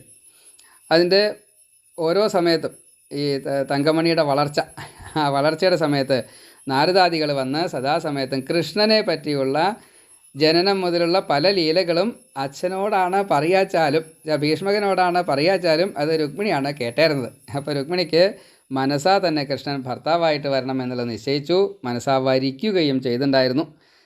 അങ്ങനെ വിവാഹം നിശ്ചയിച്ച സമയത്താണ് ഭീഷ്മകൻ ഉദ്ദേശിച്ചത് സ്വയംവരമായിട്ട് നിശ്ചയിക്കാനും നടത്താനും കൃഷ്ണനെ ക്ഷണിച്ചു കൊണ്ടുവന്ന് രുക്മിണിക്ക് അത് അതിനുള്ള ഏർപ്പാട് ചെയ്യാനാണ് ഉദ്ദേശിച്ചത്. പക്ഷേ ഈ കൃഷ്ണദ്വിട്ട് ആയിട്ടുള്ള രുക്മിയും സഹോദരന്മാരും ഈ ജരാസന്ധനുണ്ട്, മറ്റേ ധാരാളം കൂട്ടുകാരുണ്ട്, അവരൊക്കെ കൃഷ്ണദ്വിട്ട് ആണ്. ശിശുപാലൻ തൊട്ടുള്ള ശിശുപാലൻ ദന്തഭക്തരൻ അങ്ങനെയുള്ളല്ലോ കുറേ ആൾക്കാരുണ്ട്. അവരൊക്കെ ഒരേപോലെ തന്നെ ഒരു സംഘബലമുണ്ട് അവർക്ക്, ഈ കള്ളുകുടി സഭ പോലെ. ഏതായാലും അവർ തമ്മിൽ തീരുമാനിച്ചു ശിശുപാലനാണ് യോഗ്യൻ എന്ന് അവർ കണക്കാക്കി രുക്മിണിയെ ശിശുപാലന് കൊടുക്കാൻ നിശ്ചയിക്കണം. ഇത് അച്ഛനോട് പറഞ്ഞു. അച്ഛൻ തൽക്കാലമായിട്ട് വിഷമിച്ചു എന്ന് മാത്രമേ ഉള്ളൂ. പക്ഷേ എല്ലാ വിധി ഈശ്വരനാണല്ലോ നിശ്ചയിക്കാൻ എന്നെല്ലാം സമാധാനിച്ചു. ഏതായാലും ഒരുക്കങ്ങളൊക്കെ നന്നായിട്ട് തന്നെ നടത്തി കഴിഞ്ഞപ്പോൾ രുക്മിണിക്ക് ഇത് വല്ലാത്ത സങ്കടമായി. കാരണം തന്നെ ഏട്ടന്മാരെല്ലാവരും കൂടിയിട്ട് ഈ ശിശുപാലന് കൊടുക്കാൻ വേണ്ടി നിശ്ചയിക്കണമല്ലോ. ഇതെന്തുകൊണ്ടാണ് അച്ഛനും സമ്മതിക്കുന്നത്? ഈ വൃദ്ധന്മാർ, മറ്റേ ഗുരുക്കന്മാരൊക്കെ ഉണ്ടല്ലോ, രാജഗുരു ഇവരൊക്കെ ഉണ്ടല്ലോ, അവർക്കറിയാം രുക്മിണിക്ക് ഈ കൃഷ്ണനോട് സ്നേഹമുണ്ടെന്നൊക്കെ. അത് എന്തുകൊണ്ട് നടത്താൻ പറ്റുന്നില്ല? ഈ രുക്മി തൊട്ടുള്ള സഹോദരന്മാരുടെ ഈ ഉദ്ധത, വല്ലാത്തൊരു എന്തായാലും പറയാം മതം, അതിനെ തടുക്കാൻ നിവൃത്തിയില്ലാത്തതുകൊണ്ടല്ലേ. അപ്പോൾ അതുകൊണ്ട് ഇനി എന്താ ചെയ്യുക? ഭഗവാനെ ആശ്രയിക്കുക. ഭഗവാനെ നന്നായിട്ട് ആശ്രയിച്ചു. അവിടെ കുടുംബക്ഷേത്രത്തിൽ മഹാദേവനുണ്ട്, മറ്റേ ശ്രീപാർവതിയുണ്ട്. അപ്പോൾ എന്നും കുട്ടിക്കാലം മുതലേ അമ്മമാരും മുത്തശ്ശിമാരും ഒക്കെ പറഞ്ഞു കൊടുത്തിട്ടുള്ള ആ മന്ത്രം സ്ഥിരമായിട്ട് ജപിക്കുകയും ചെയ്തു. നമസ്യേ ത്വാംബികേ ഭീക്ഷണം സ്വസന്താനയുതാം ശിവാം ഭൂയാത് പതിർമേ ഭഗവാൻ കൃഷ്ണസ്തനുമോദതാം. ഈ ദ്വാരകാനാഥനായിട്ടുള്ള ശ്രീകൃഷ്ണൻ എനിക്ക് വരനായിട്ട് തരണേ. മറ്റേ ശിവൻ്റെ പത്നിയായിട്ടുള്ള പാർവതി, മറ്റേ ഗണപതിയുടെയും സുബ്രഹ്മണ്യൻ്റെയൊക്കെ അമ്മയായിട്ടുള്ള പാർവതി എന്നല്ല, ലോകമാതാവായിട്ടുള്ള പവതി ഇതി പാർവതി എന്നാണ്. ആ പാർവതിയോടെ എന്നും അപേക്ഷിച്ച് കൊണ്ടേയിരുന്നു. അപ്പോൾ ഈ രംഗം എത്തിയപ്പോഴും എന്നും ആ പാർവതിയുടെ ക്ഷേത്രത്തിൽ പോയിട്ട്, അവിടെ ശിവനുണ്ടല്ലായിട്ടല്ല, എന്നാലും പാർവതിയോടാണ് പറയുക, ഈ മന്ത്രം എന്നും ചൊല്ലിക്കൊണ്ടേയിരുന്നു. അങ്ങനെ വിവാഹത്തിൻ്റെ ആ ദിവസം മറ്റന്നാൾ എന്നുള്ള മട്ടൊക്കെയായി. അപ്പോൾ ആ സമയത്ത് ഇനി എന്ത് ചെയ്യേണ്ടു എന്നിങ്ങനെ ആലോചിച്ച് കൊണ്ടിരിക്കുന്ന സമയത്താണ് ഒരു ബ്രാഹ്മണൻ അവിടെ വരണു യാദൃശികമായിട്ട്. ഭഗവാന്റെ ഇച്ഛയ്ക്കനുസരിച്ച് തന്നെ അവിടെ ബ്രാഹ്മണനെ കണ്ടത്. അതുവരെ അങ്ങനെ കണ്ടിട്ടില്ല ഈ ബ്രാഹ്മണനെ. എന്താ ഇങ്ങനെ ദുഃഖിച്ചിരിക്കണത് എന്നായി ചോദ്യം. എൻ്റെ കാര്യം കുറച്ച് കഷ്ടത്തിലാണ്, എനിക്ക് കൃഷ്ണനെ വിവാഹം കഴിച്ചാൽ കൊള്ളാമെന്നുണ്ട്, അതിന് എന്നെ സഹായിക്കാൻ പറ്റുമോ എന്ന് ചോദിച്ചു. അതിനാണ് ഞാൻ വന്നത്, എന്തെങ്കിലും സന്ദേശം കൊടുക്കാനുണ്ടോ ചോദിച്ചു. അപ്പോൾ സന്ദേശമുണ്ടോ എന്ന് പറഞ്ഞാൽ എഴുതി തന്നോളൂ, ഞാൻ മറക്കുകയുള്ളൂ. അങ്ങനെ എഴുതി കൊടുത്തു. അതാണ് ശ്രുത്വാ ഗുണാൻ ഭുവനസുന്ദര.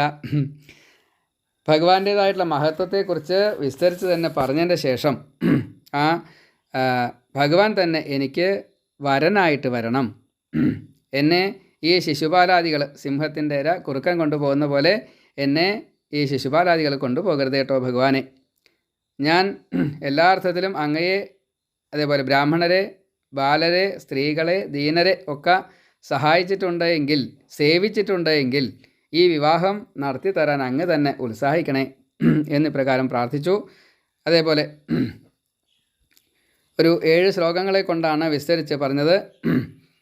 ആ രുക്മിണിയെ വിവാഹം കഴിക്കുവാനുള്ള ഒരു സന്ദർഭത്തെ കൂടി രുക്മിണി ഒന്ന് സൂചിപ്പിച്ചു. അതായത് തലേ ദിവസം ആയനോണിൻ്റെ അന്ന് മറ്റേ പാർവതിയെ കാണാൻ വേണ്ടി പോവും.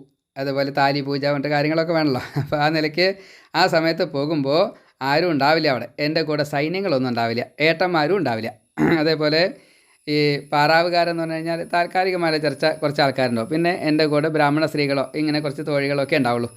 അപ്പോൾ കട്ട് കൊണ്ടുപോയാൽ മതി, എന്നാൽ മറ്റ് ദോഷങ്ങളൊന്നും ഉണ്ടാവില്ലോ. അതാണ് രുക്മിണി ഉദ്ദേശിച്ചത്. അതാണ് എന്താണ്, ഏട്ടന്മാരെ വധിക്കാൻ പാടില്ല, അതേപോലെ സൈന്യങ്ങളെ വധിക്കാൻ പാടില്ല. ഒരു പക്ഷേ അച്ഛനും ആയി തീർക്കേണ്ടി വരും. അപ്പോൾ കൃഷ്ണനാണ് ആളെ ഭൂഭാരം തീർക്കാനാണ് വന്നിരിക്കുന്നത്. അപ്പോൾ ആ നിലയ്ക്ക് എന്തെങ്കിലുമൊക്കെ ചെയ്ത് കഴിഞ്ഞാൽ അതൊക്കെ പുരിവാല. അപ്പോൾ അതുകൊണ്ട് രുക്മിണി കണക്കാക്കി, അതേ എന്നെ കട്ടുകൊണ്ട് പോയാൽ മതി, ഇവിടെ വന്നിട്ട് യുദ്ധവും കാര്യങ്ങളൊന്നും ചെയ്യാൻ നിൽക്കരുത് എന്ന് ഉള്ളിൽ വെച്ചുകൊണ്ട് രാക്ഷസവിധി പ്രകാരം എന്നെ വിവാഹം കഴിക്കണം കേട്ടോ എന്നെല്ലാം പറഞ്ഞു. ആ സന്ദേശത്തിൽ കൊടുത്തയച്ചു. ബ്രാഹ്മം, ദൈവം, ആർഷം, പ്രാജാപത്യം, ഗാന്ധർവം, ഇങ്ങനെ 5 തരത്തിൽപ്പെട്ടതായിട്ടുള്ള വിവാഹങ്ങൾ, അത് വിധി വേദം വിധിച്ചതായിട്ടുള്ള വിവാഹങ്ങളാണ്. പക്ഷേ ആസുരവും രാക്ഷസവും പൈശാചും ഇത് പാടില്ലാത്തതാണ്. അതിൽ രാക്ഷസ വിധി പ്രകാരം തന്നെ മതിയെന്ന്, അതായത് എതിർക്കണ ആളെ വധിച്ചുകൊണ്ടോ അല്ലെങ്കിൽ തോൽപ്പിച്ചുകൊണ്ടോ വിവാഹം കഴിക്കാം. ഈ പ്രകാരത്തിൽ തന്നെ ആയിക്കോട്ടെ വിവാഹം എന്ന് ഭഗവാനോട് പ്രാർത്ഥിച്ചുകൊണ്ടാണ് ആ സന്ദേശത്തെ അവിടെ അവസാനിപ്പിച്ചത്. അപ്പം തോന്നി, ഇങ്ങനെ പറഞ്ഞാൽ ഒരു പക്ഷേ കൃഷ്ണൻ കേട്ടില്ലാച്ചാലോ. ഭഗവാനോട് പറഞ്ഞു, അതേ ഇവിടെ വന്നിട്ട് എന്നെ കൊണ്ടുപോയിട്ടില്ലാച്ചാൽ ഞാൻ ഈ ജന്മം ഇന്ന് തൊട്ട് ഇത് ആഹാരം കഴിക്കണില്ല, അതിനോടില്ല കേട്ടോ.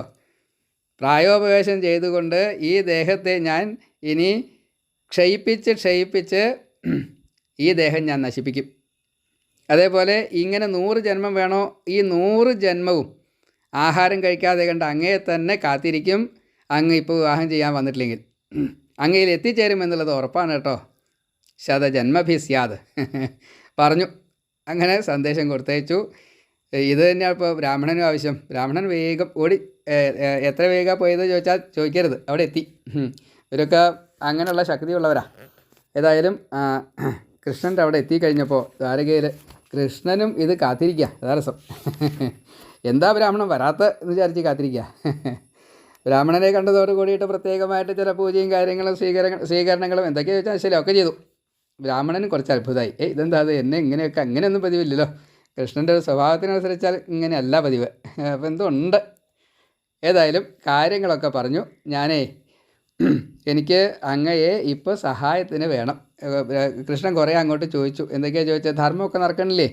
രാജധർമ്മമൊക്കെ രാജാവിടെ അങ്ങയുടെ നാട്ടിൽ നന്നായിട്ട് രാജധർമ്മങ്ങളൊക്കെ നടക്കണില്ലേ? വിദർഭയിൽ മറ്റെന്തെങ്കിലും പ്രശ്നങ്ങളുണ്ടോ? അല്ലെങ്കിൽ അങ്ങ് മറ്റേ ഈ ബ്രാഹ്മണ വൃത്തികൾക്ക് എന്തെങ്കിലും ലോപം വരിക, അങ്ങനെ എന്തെങ്കിലും കുഴപ്പങ്ങളുണ്ടോ എന്നൊക്കെ കുറേ ചോദ്യങ്ങളും ഉത്തരങ്ങളൊക്കെ ഉണ്ട്. അതൊക്കെ എന്നെ കേട്ടേയുള്ളൂ കേട്ടോ. ഈ ബ്രാഹ്മണൻ ഒന്നും അങ്ങോട്ട് മറുപടി പറഞ്ഞില്ല. അതൊക്കെ കഴിഞ്ഞതിന് ശേഷം പറഞ്ഞു, എന്തിനാ വന്ന് ചോദിച്ചപ്പോൾ പറഞ്ഞു, എൻ്റെ കാര്യങ്ങളൊക്കെ ഞാൻ ചെയ്യുന്നുണ്ട് കൃഷ്ണ. ഞാനൊരു സന്ദേശമായിട്ടാണ് വന്നിട്ടുണ്ട്. എൻ്റെ ഭക്തയായിട്ടുള്ള ഈ രുക്മിണിക്ക് അങ്ങയ്ക്കൊരു സന്ദേശം തരാൻ വേണ്ടിയിട്ട് എന്നെയാണ് നിയോഗിച്ചത്. ഞാനിതാ അത് പറയാം.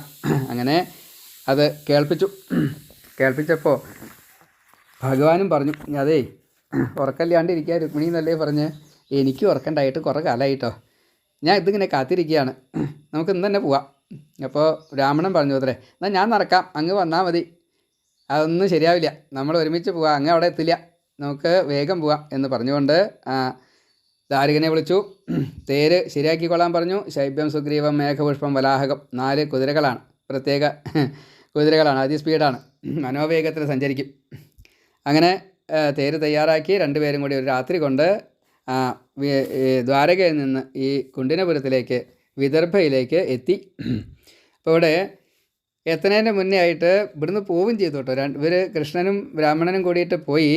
ആ സമയത്ത് ബലരാമൻ അവിടെ ഉണ്ടായിരുന്നില്ല. ബലരാമൻ ഇവിടെ തിരിച്ചെത്തിയപ്പോൾ കൃഷ്ണൻ എവിടെയേ ചോദിച്ചു. കൃഷ്ണനെ കാണാനില്ല. അപ്പോൾ ഈ കൃഷ്ണൻ്റേതായിട്ടുള്ള ഇതൊക്കെ നോക്കണ അതിനൊക്കെ ആൾക്കാരുണ്ടല്ലോ, അവർ പറഞ്ഞു, കൃഷ്ണൻ ഇങ്ങനെ ഒരു ബ്രാഹ്മണൻ വിളിച്ച് കൊണ്ടുപോയിട്ടുണ്ട്, എവിടേക്കാന്ന് പറഞ്ഞിട്ടില്ല എന്ന് പറഞ്ഞു.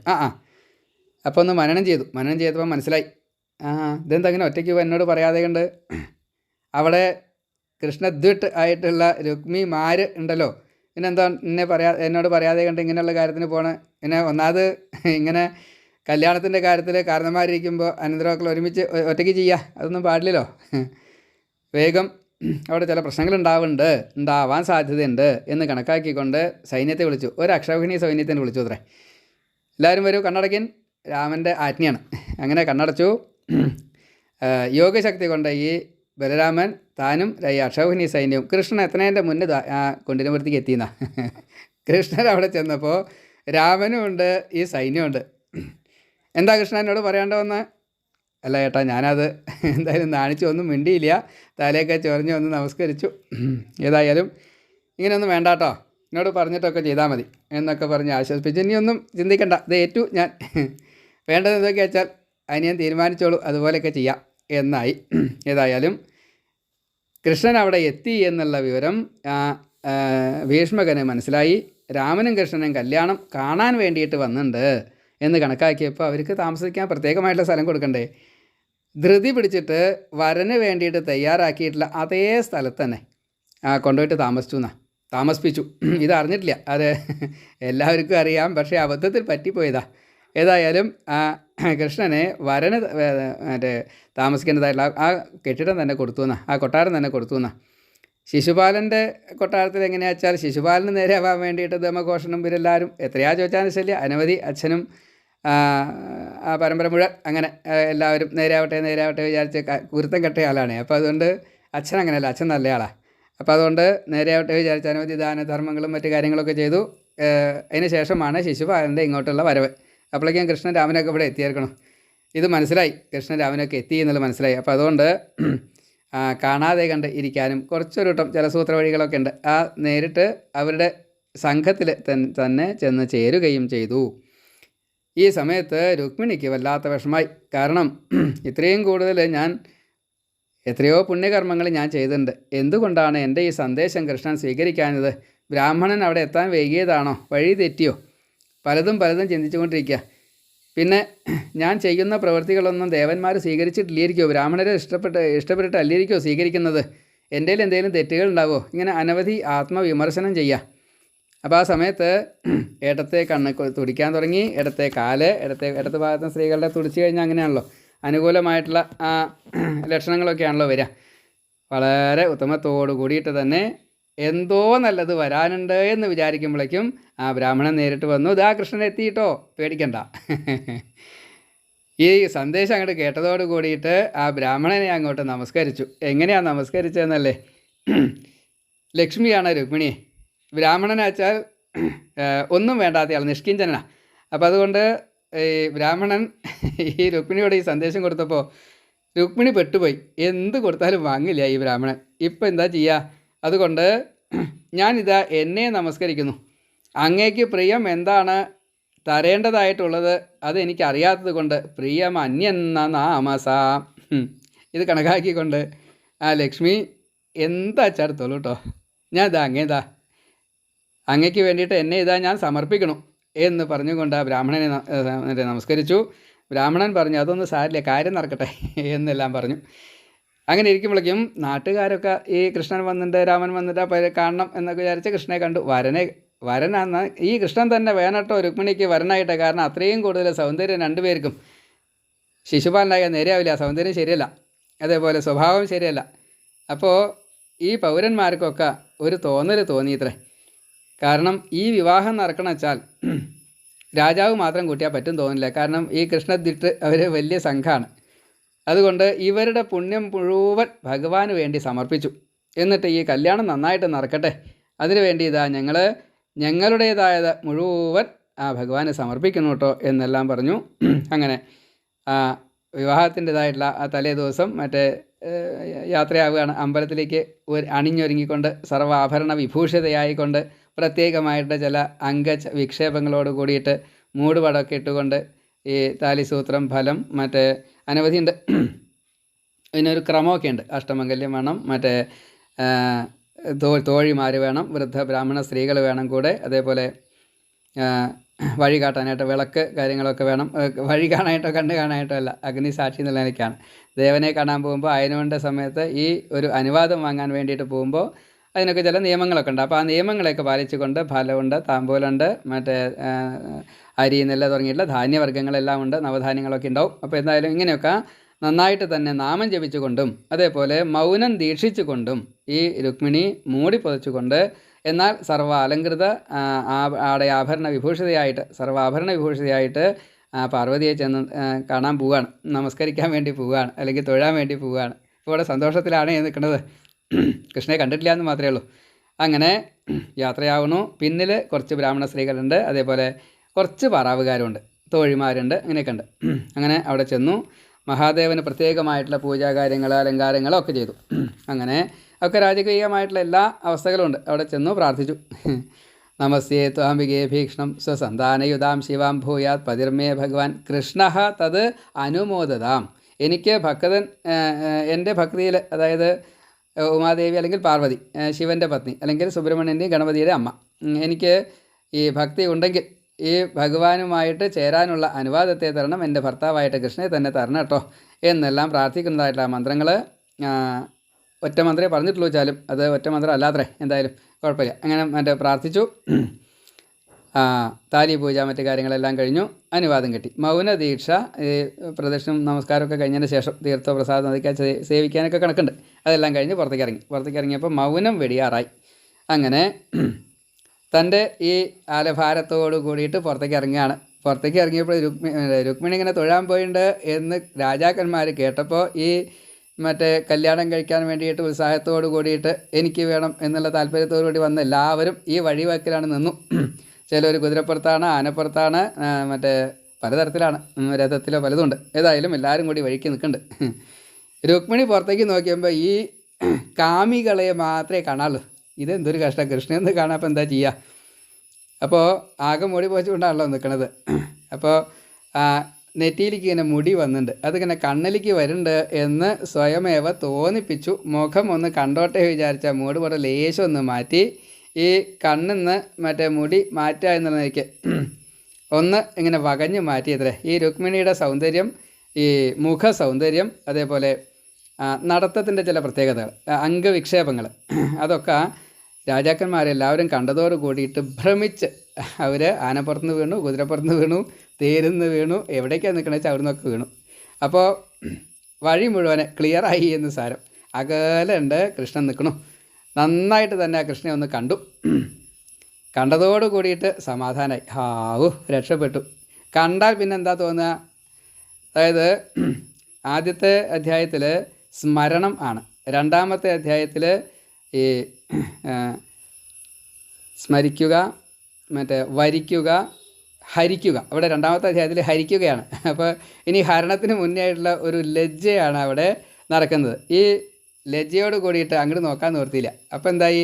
ഒരു കള്ളത്തരം വേണമല്ലോ. ആ കള്ളത്തരമാണ് എന്ത്? അവിടുന്ന് അങ്ങോട്ട് രുക്മിണി മറ്റേ ഭഗവാനെ തൊഴാൻ പോകുമ്പോൾ, അല്ലെങ്കിൽ പാർവതിയെ തൊഴാൻ പോകുമ്പോൾ നടന്നിട്ടും തിരിച്ച് വരുമ്പോൾ മറ്റേ രഥത്തിലുമാണ് വരിക. ആ രഥത്തിൽ കയറാൻ വേണ്ടിയിട്ട് ശ്രമിച്ചു എന്നാണ്. ഒട്ടും താല്പര്യം ഉണ്ടായിട്ടല്ല കേട്ടോ. കൃഷ്ണ ഇങ്ങോട്ട് വരൂ എന്ന് രാക്ഷസവിധി പ്രകാരം എന്നാണല്ലോ പറഞ്ഞത്. അപ്പോൾ ഇങ്ങോട്ട് വന്ന് ഇപ്പോൾ ഹരിക്കണേ. അപ്പോൾ അതിന് എന്ത് ചെയ്തു? അവിടെ വെച്ചോളൂ. ഒപ്പിടാണ്ടോ? കൃഷ്ണ ലേപ്പാ, ഞാൻ തന്നെ വേണ്ടേ? ഏത് മതിയാ? കുട്ടി ഒന്ന് ഒപ്പിട്ട് കൊടുക്കൂ. അങ്ങനെ കൃഷ്ണനെ കണ്ടതോട് കൂടിയിട്ട് ഈ നാട്യം, ഏത് ലജ്ജാനാട്യം, അത് കണക്കാക്കിക്കൊണ്ട് സ്വന്തം തേരിൽ കയറാൻ വേണ്ടി ശ്രമിക്കുന്നു.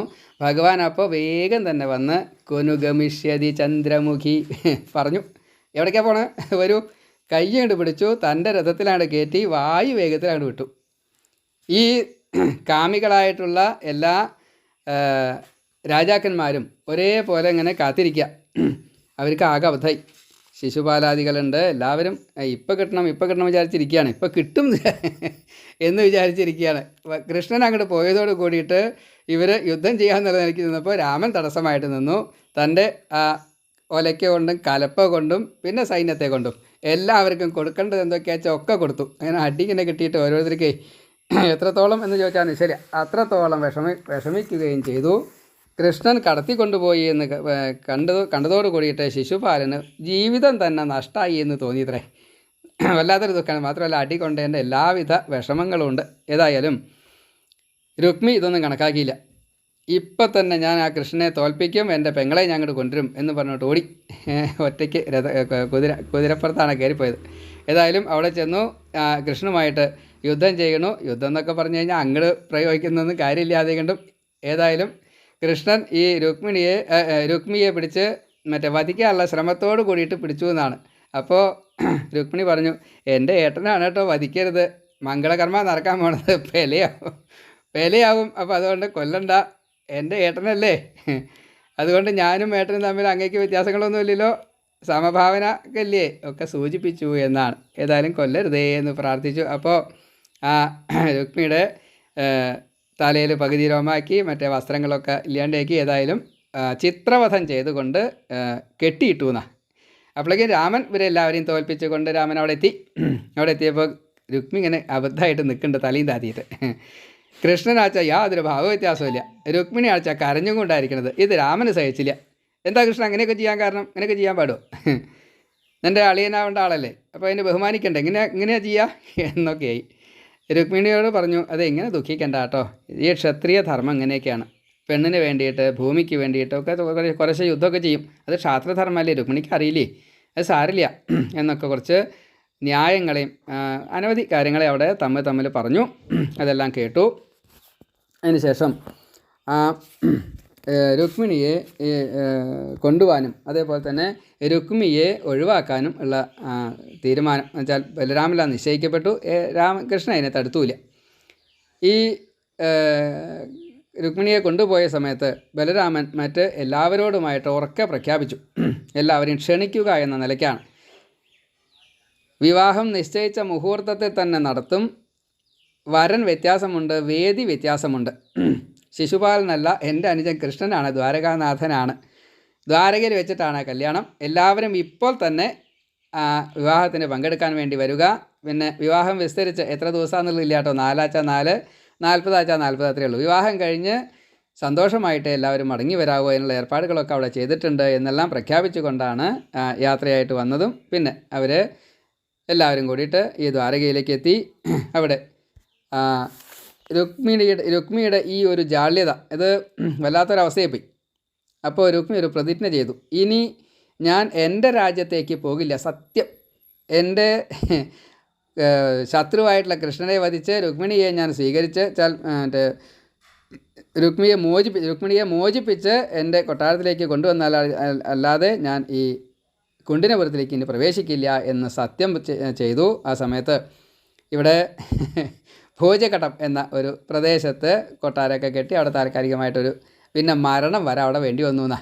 ഈ രാമൻ്റെ കൈ കൊണ്ട് തന്നെ മരിക്കും വേണ്ടി വന്നു. നോക്കണേ, ഈ കൃഷ്ണനും രുക്മിണിയും ബലരാമനും സൈന്യവും കൂടിയിട്ട് ദ്വാരകയിലെത്തി. അവിടെ വിവാഹത്തിന് വേണ്ടത് എല്ലാ ഒരുക്കങ്ങളും നന്നായിട്ട് തന്നെ ചെയ്തു. ചെയ്തതിൻ്റെ ശേഷം വിഷ്ണു എപ്രകാരത്തിലാണോ ലക്ഷ്മിയെ വിവാഹം കഴിച്ചത്, അതല്ലെങ്കിൽ അതിനി വിശദീകരിക്കാൻ കൂടുതലൊന്നുമില്ല, ആ രീതിയിൽ നന്നായിട്ട് തന്നെ ആ വിവാഹത്തെ നടന്നു. രണ്ടുപേരും ഒരേപോലെ തന്നെ സുഖമായിക്കൊണ്ട് ലോകഹിതാർത്ഥം ലോകരെ അനുഗ്രഹിച്ചുകൊണ്ട് എന്തൊക്കെയാണോ തങ്ങളുടെ കർമ്മങ്ങൾ, അവതാര ഉദ്ദേശങ്ങളാണ്, രണ്ടുപേർക്കും അവതാര ഉദ്ദേശങ്ങളുണ്ട്. അത് നടപ്പാക്കാൻ വേണ്ടി അവനവനെ സന്തോഷിപ്പിക്കുക, മറ്റുള്ളവർക്ക് സന്തോഷം കൊടുക്കുക എന്നതാണ് നിയമം. അതിനനുസരിച്ച് പ്രത്യേകിച്ച് വിവാഹം എന്ന് പറഞ്ഞു കഴിഞ്ഞാൽ അതാണ് മംഗളം എന്നാണ്, സർവ്വമംഗളം എന്നാണ്. വിവാഹത്തിൻ്റെ പ്രത്യേകത തന്നെ അങ്ങനെയാണ്. 2 കുടുംബങ്ങൾ, 2 വ്യക്തികൾ, 2 നാടുകൾ, 2 അഭിപ്രായങ്ങൾ, 2 താല്പര്യങ്ങൾ, ഇങ്ങനെ പലതും കൂടിച്ചേരുന്നതാണ് വിവാഹം. അതറിയാത്തത് കൊണ്ടാണ് സത്യം പറഞ്ഞാൽ വിവാഹത്തിന് ഇത്രയും കൂടുതൽ പ്രശ്നങ്ങളൊക്കെ ഉണ്ടാവുന്നത്. ഡൈവേഴ്സ് തൊട്ട് കാര്യങ്ങൾ, അടിപിടി, മറ്റേ സ്ത്രീധനം കിട്ടിയില്ല, പറഞ്ഞിട്ട് പലതും ഉണ്ട്. ഇതൊക്കെ പുരാണം പഠിച്ചു കഴിഞ്ഞാൽ ഒക്കെ കിട്ടും. രാമൻ്റെ ചില വാക്കുകളും അതേപോലെ തന്നെ ഈ വിവാഹത്തിൻ്റെ ഇൻ ബിറ്റ്വീനായിട്ട് ഇടയ്ക്കിടയ്ക്ക് ഓരോ ശ്ലോകങ്ങളിൽ ചിലത് കോർത്തിണക്കിയത്, അതൊക്കെ ആലോചിച്ച് കഴിഞ്ഞാൽ ഇങ്ങനെയുള്ള പ്രശ്നങ്ങളൊന്നും ഉണ്ടാവില്ല. ധാരാളമുണ്ട്, പഠിക്കാനുള്ള ധാരാളമുണ്ട്.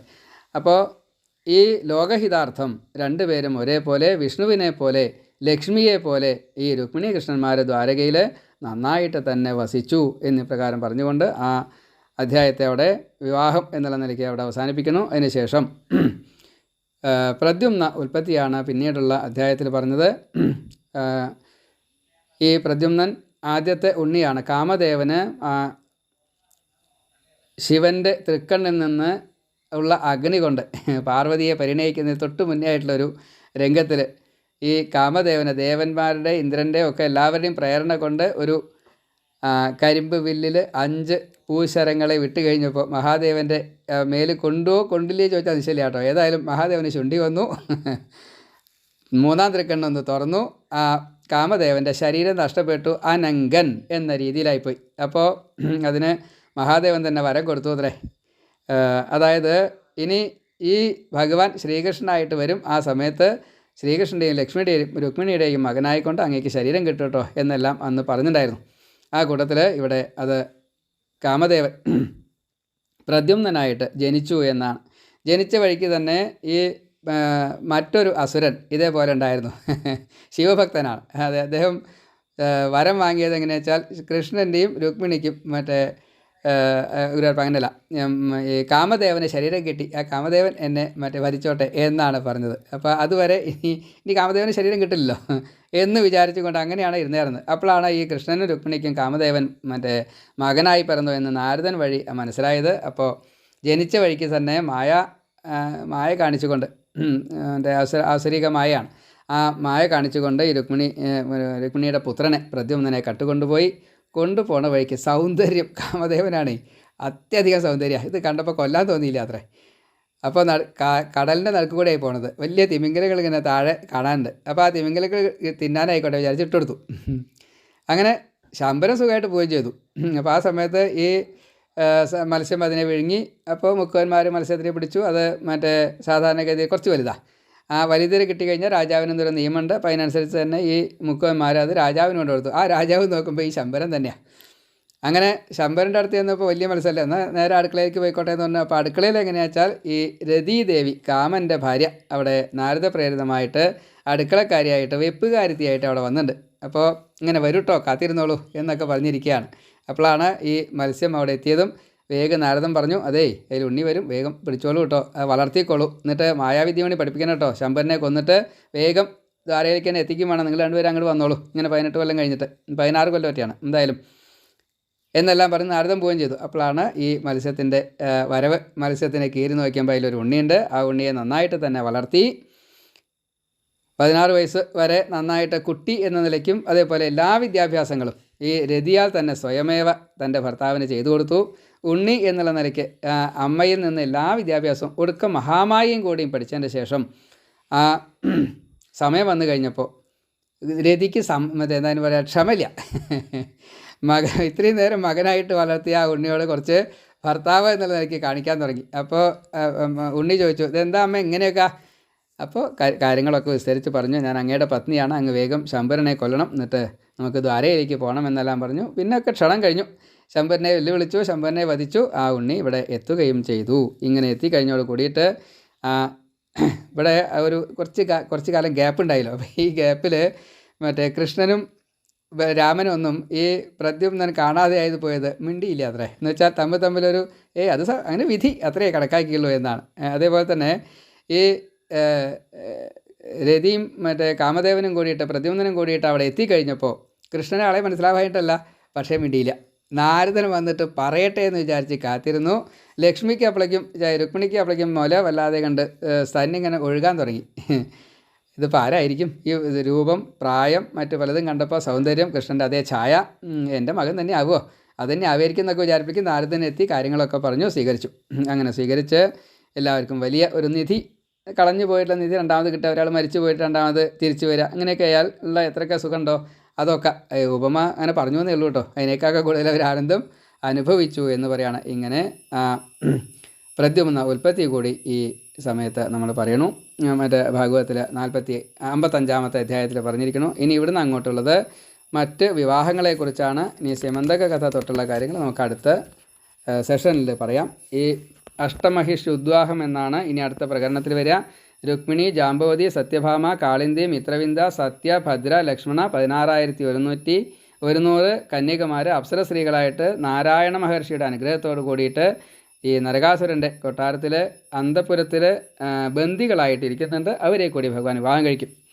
രുക്മിണി എന്നത് ലക്ഷ്മിയാണ്, വിദർഭ രാജാവിൻ്റെ ഭീഷ്മകൻ്റെ പുത്രിയായിട്ട്. ജാമ്പവതി എന്നുള്ളത് ശിവയാണ്, വെച്ചാൽ പാർവതി തന്നെയാണ് അത്രേ, ജാമ്പവാൻ്റെ പുത്രിയായിട്ട് വന്നത്. അതേപോലെ സത്യഭാമ ഭൂമിയാണ്, സത്രാജിത്തിൻ്റെ പുത്രിയായിട്ട് വന്നു. അതേപോലെ കാളിന്തി വിരജയാണ്, സൂര്യൻ്റെ പുത്രിയായിട്ടാണ് വന്നത്.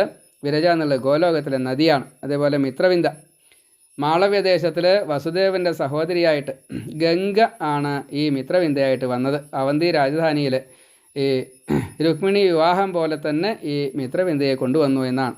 അതേപോലെ സത്യ തുളസിയാണ്, സ്വാഹാദേവി തുളസീദേവിയായിട്ട് വന്നതാണ്. ആ തുളസിയാണ് സത്യയായിട്ട് അഗ്നി തേജസ്സോട് കൂടിയിട്ട്. അപ്പോൾ അതിന് വേറെ ആൾക്ക് വിവാഹം കഴിക്കാൻ പറ്റില്ല, കൃഷ്ണന് മാത്രമേ പറ്റുള്ളൂ.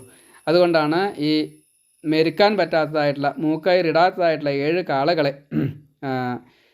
പന്തയം വെച്ചുകൊണ്ട് ആരാണോ ഈ വധിക്കാതെ കണ്ട് കെട്ടുന്നത് അവർക്ക് എന്ന രീതിയിൽ നഗ്നജിത്ത് ഈ രാജാവ് പന്തയം വയ്ക്കാനുള്ള കാരണം കോസല രാജ്യത്തെയാണ്. ആ പന്തയത്തിൽ ജയിപ്പിച്ചുകൊണ്ട് ഭഗവാൻ എങ്ങനെയാണ് 7 രൂപത്തെ ഒരേ സമയത്ത് ഉണ്ടാക്കി സ്വീകരിച്ചു. എന്നിട്ട് കാളകളെ ബന്ദിയാക്കി സത്യയെ വിവാഹം കഴിച്ചു. അതേപോലെ ഭദ്ര, ലജ്ജാദേവിയാണ് ഭദ്ര.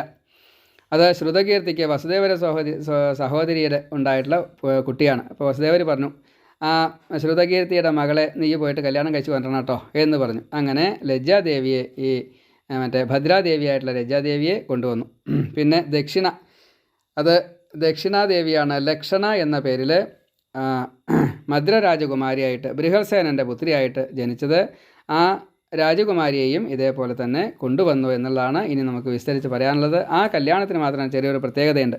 അർജുനൻ്റെ പാഞ്ചാലി വിവാഹം പോലെ തന്നെ ലാക്കൊക്കെ ഭേദിച്ചിട്ടാണ്. അത് അർജുനൻ്റെ പരീക്ഷയേക്കാൾ കുറച്ചും കൂടി കറങ്ങുന്നതാണ്, നിഴൽ നോക്കിയിട്ട് വേണം എന്നെല്ലാം ചില നിയമങ്ങളുണ്ട്. അതിലും എല്ലാ സമയത്തും പ്രകാശല്യ, കുറച്ചും കൂടി ഭേദിക്കാൻ അർജുനന് പറ്റിയില്ല എന്നാണ്.